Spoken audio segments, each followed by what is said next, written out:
Every success start with a decision.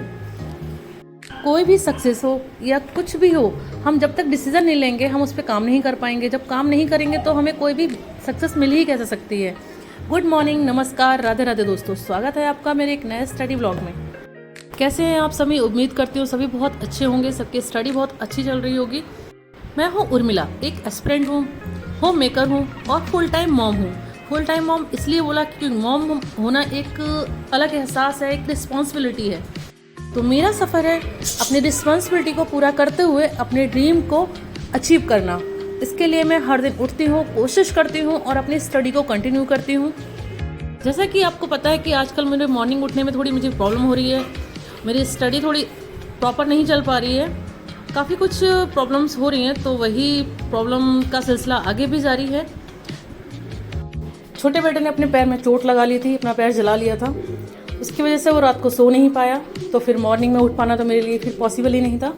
तो मैंने अपनी रात को स्टडी, जब वो सो नहीं रहा था तो मैंने रात को ही अपनी स्टडी कंटिन्यू करने की कोशिश की, जिससे कि मैंने जो टारगेट एक दिन पहले बनाए थे वो भी थोड़े से कम हो गए थे, क्योंकि उसने शाम को अपना पैर जला लिया था। जो मैं शाम को पढ़ती वो नहीं पढ़ पाई थी, फिर मैंने उसको नाइट में कंप्लीट करने की कोशिश की, क्योंकि मैंने उसमें यूपी की हिस्ट्री को पढ़ना स्टार्ट किया है कि यूपी में जो हिस्ट्री जो हमारे यूपी से रिलेटेड है एशियन टाइम की, उसको स्टार्ट किया था पढ़ना। तो उसमें है बहुत मेन करके, मतलब यूपी को फोकस किया गया है, कहाँ हमारे एशियन टाइम का जो वो मिलते हैं, कई चीज़ें हैं, जैसे इसमें कुछ मीरठ वगैरह में जो मिली हैं कुछ खास, उन चीज़ों को पढ़ा था। उसके अलावा फिर करंट अफेयर्स वगैरह तो मैंने दिन में ही कंप्लीट कर लिया था।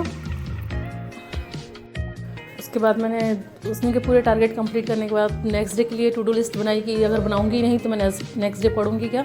तो मैंने बनाई थी। उसके बाद फिर बेटा जब नहीं सोया तो मैंने नेक्स्ट डे के लिए भी जो पढ़ना शुरू किया था, उसमें मैंने मैथ्स के रेशो के क्वेश्चंस लगाती रही बैठ के, क्योंकि वो बार बार बीच बीच में उठ जा रहा था, तो मैं फिर वो क्वेश्चन लगा रही थी।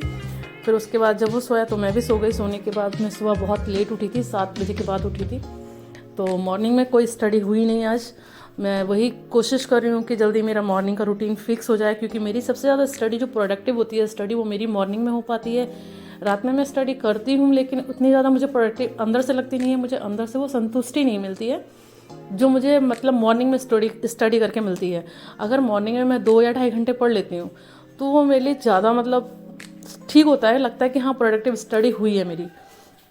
तो मुझे मॉर्निंग का स्टडी टाइम ज़्यादा अच्छा लगता है, क्योंकि मैं शायद बचपन से मॉर्निंग रूटीन को फॉलो करती रही हूँ, तो इसलिए मुझे मॉर्निंग रूटीन ज़्यादा सूटेबल लगता है। फ़िलहाल हर किसी के साथ ऐसा तो नहीं होता है, कुछ लोग सिर्फ नाइट में ही पढ़ते हैं और मैं मॉर्निंग का ज़्यादा अच्छा करती हूँ। लेकिन वही है कि बिल्कुल ना पढ़ने से अच्छा है अगर ऐसी हमारे साथ कोई ट्रेजेडी हो रखी है और बच्चे हैं छोटे, वो चोट लगा लिए हैं, तो फिर उसका कुछ नहीं कर सकते हैं। फिर तो उस समय में हमको जैसे भी मैनेज हो उस तरह से मैनेज करना है। बस ये है कि कोई भी हालात हो, कैसे भी हालात हो, हमको हमारी स्टडी नहीं छोड़नी है, क्योंकि अगर हम स्टडी को छोड़ देते हैं तो फिर ऐसी प्रॉब्लम्स तो आती ही रहती हैं। आज ये प्रॉब्लम है, कल कोई और आएगी। जब तक ज़्यादा बड़ा इशू, मेरी तबीयत बहुत ज़्यादा ख़राब ना हो, तब तक नहीं होता है कि अपनी स्टडी को बिल्कुल छोड़ा जाए, ज़ीरो किया जाए।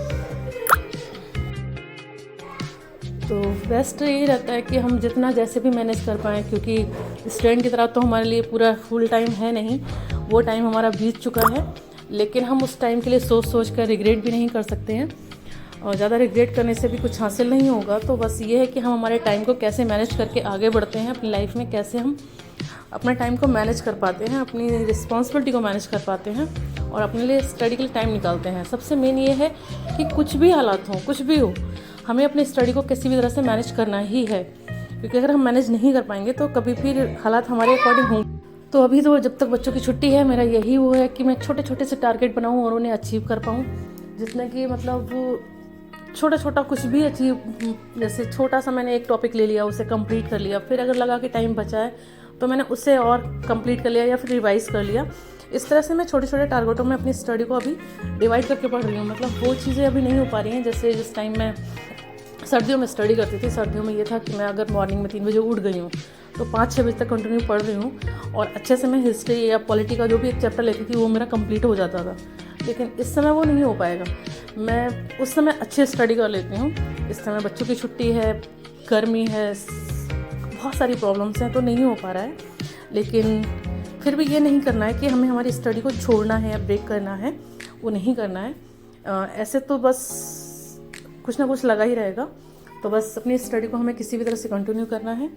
अगर आपको मेरे ब्लॉग्स अच्छे लगते हैं, पसंद आते हैं, तो आप इन्हें लाइक करिए, सब्सक्राइब करिए, बेल आइकन को प्रेस कीजिए। अगर नेक्स्ट ब्लॉग में डालती हूँ तो आपको वो मिल जाएगा। अगर मैं स्टडी कर पाती हूँ तो ही मेरा ब्लॉग आता है, अगर मैं स्टडी नहीं कर पाती हूँ तो फिर मेरा ब्लॉग भी नहीं आ पाता है, क्योंकि फिर मुझे समझ में नहीं आता है कि बोलना क्या है। जब मैंने स्टडी की ही नहीं है तो फिर क्या ही बोलना है।